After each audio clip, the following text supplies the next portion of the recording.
মানুষ সৃষ্টির সেরা জীব, কিন্তু মানুষের মতো এত ভয়ঙ্কর এবং নৃশংস জীব বোধহয় পৃথিবীতে আর দ্বিতীয়টি নেই। দর্শক, আমাদের আজকের এপিসোডে থাকছে প্রাচীন ইতিহাসের কয়েকটি ভয়ঙ্কর এবং নৃশংস মৃত্যুদণ্ড পদ্ধতি, যা দেখলে আপনার গা শিউরে উঠতে পারে।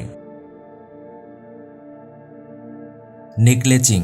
নেকলেচিং এমন একটি ভয়ঙ্কর মৃত্যুদণ্ড পদ্ধতি যেখানে একটি পেট্রোল ভর্তি রাবারের টায়ার জোর করে অপরাধীর শরীরের মধ্যে ঢোকানো হয় এবং তারপর টায়ারটিতে আগুন লাগিয়ে দেওয়া হয়। এই প্রক্রিয়ায় অপরাধী আগুনে পোড়ার তীব্র জ্বালা যন্ত্রণা ভোগ করে এবং তার মারা যেতে প্রায় 20 মিনিট সময় লাগে। দক্ষিণ আফ্রিকা, নাইজেরিয়া এবং ভারতে নেকলেচিং একটি সাধারণ বাক্য ছিল, যা 1970 ও 80 এর দশকে সন্দেহভাজন চোর এবং ধর্ষককে রাগান্বিত জনসাধারণ এইরূপ শাস্তি দিত। The rack. সর্বপ্রথম প্রাচীন গ্রিসে এই পদ্ধতি চালু হয় এবং পরবর্তীতে মধ্যযুগে ইউরোপে চালু হয়। সাধারণত একটি টেবিলের উপর অপরাধীর 4 হাত পা বেঁধে দেওয়া হতো একটি রোলারের সাথে। তারপর এক জল্লাদ ওই রোলারটি ঘোরাতে শুরু করত। যত বেশি ঘোরাতো তত টানের সৃষ্টি হতো। এক পর্যায়ে অপরাধীর হাড় ভাঙতে শুরু করত এবং টানের কারণে তার মাংস ও চামড়া ছিঁড়তে থাকতো। এমন হাড় ভাঙার কষ্ট কোনো মানুষই সহ্য করতে পারত না। এভাবে কষ্ট পেতে পেতে হাত ও পায়ের লিগামেন্ট ছিঁড়ে অপরাধীর নিঃশ্বাস বন্ধ হয়ে যেত। Rat in a bucket.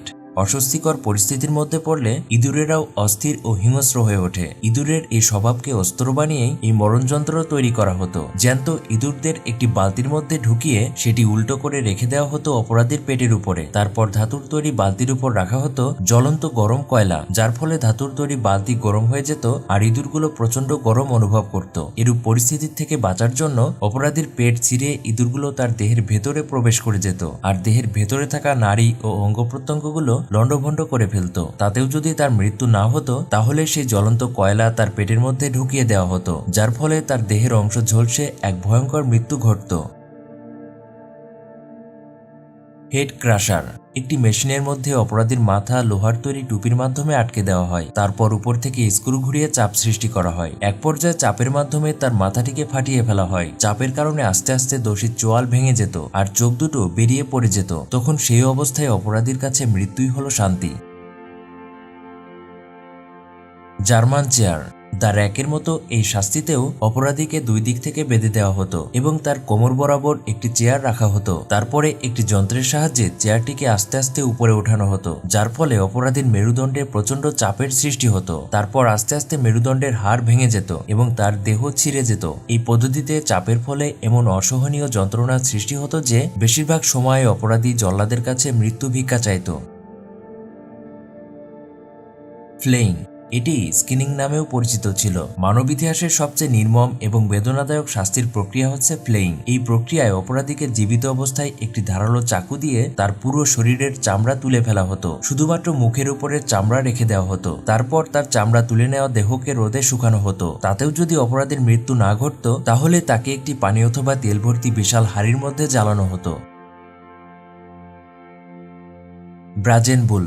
প্রাচীন গ্রিসের আবিষ্কার ছিল এই ব্রাজেন বুল। এটি আসলে পিতলের তৈরি একটি ষাঁড়, যার ভেতরটা ফাঁপা এবং পিঠের কাছে একটি ঢাকনা যুক্ত। এই ঢাকনা খুলে আসামিকে ষাঁড়ের মধ্যে বদ্ধ করা হতো। তারপর ষাঁড়টির নিচে আগুন লাগিয়ে দেওয়া হতো। আগুনের তাপে মারা যেত মৃত্যুদণ্ডাদেশ প্রাপ্ত আসামি। ব্রাজেন বুলের ভেতরের কাঠামো এমনভাবে তৈরি করা হতো যাতে করে ভিতরে থাকা ভিকটিমের আর্তনাদ বাইরের থেকে অনেকটা ষাঁড়ের ডাকের মতো শোনা যেত। প্রাচীন গ্রিসে ভিকটিমকে খোলা ময়দানে ব্রাজেন বুলে শাস্তি দেওয়া হতো। এ সময় ভিকটিমের আর্তনাদ শুনতে শুনতে রাজকীয় ভোজসভায় অংশ নিতেন গণ্যমান্য ব্যক্তিরা। ইম্পেলিমেন্ট। এটি আরও একটি নির্মম নির্যাতন। এই পদ্ধতিতে অপরাধীকে উলঙ্গ অবস্থায় হাত পা বেঁধে একটি সুচালো তেল মাখানো কাঠের লাঠিকে তার পেছন দিক দিয়ে ভরে দেওয়া হতো। তারপর সেটিকে মুখ অথবা মাথা দিয়ে বের করা হতো। এক্ষেত্রে অপরাধীর দেহের ভেতরে থাকা নাড়ি ও অঙ্গ প্রত্যঙ্গগুলো ছিন্ন বিচ্ছিন্ন হয়ে প্রচন্ড যন্ত্রণার সৃষ্টি করত। কোনো বাচ্চা শিশুকে যদি এভাবে মারার পরিকল্পনা থাকতো, তাহলে বাচ্চাটিকে তার মায়ের কোলে দিয়ে একই লাঠি দিয়ে তাকে ও তার মাকে বিদ্ধ করা হতো। তারপর অপরাধীদেরকে কাঠবিদ্ধ অবস্থাতেই জনগণের সামনে ঝোলানো হতো। দর্শক, এই ছিল মানব ইতিহাসের কয়েকটি জঘন্যতম মৃত্যুদণ্ড পদ্ধতি। এর মধ্য থেকে কোন পদ্ধতিটি আপনাদের কাছে সবচেয়ে বেশি ভয়ঙ্কর এবং নৃশংস মনে হয়েছে তা অবশ্যই কমেন্ট করে জানাতে ভুলবেন না। আর সেই সাথে ভিডিওটি ভালো লাগলে লাইক, শেয়ার এবং অবশ্যই আমাদের এই চ্যানেলটি সাবস্ক্রাইব করে রাখবেন। ধন্যবাদ।